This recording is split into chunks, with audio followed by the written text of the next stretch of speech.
Hello বন্ধুরা, it's রূপকথা ব্লগে তোমাদের অনেক অনেক স্বাগত। Happy new year 2024। তোমরা সবাই খুব ভালো থেকো, তোমাদের এই বছরের মনস্কামনা পূরণ হোক। তো আজ আমরা যাচ্ছি পিকনিক। দেখো আমাদের মাংস রান্না হয়ে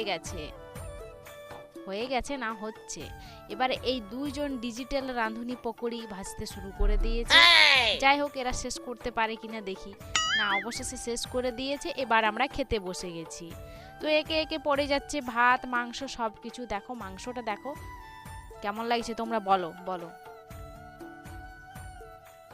এবার আমরা সবাই বসে গেছি খেতে একসাথে। সব খাবারগুলো দেখে মনে হচ্ছে যেন এখনই সব মুখে পুরে দিই। ও আবার একটা মুখে পুরেই দিল, দিয়ে বলছে, খুব ভালো হয়েছে।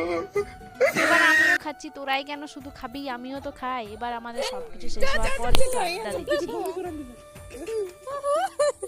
তারপর আমরা এবার বাড়ির দিকে রওনা হয়ে গেলাম।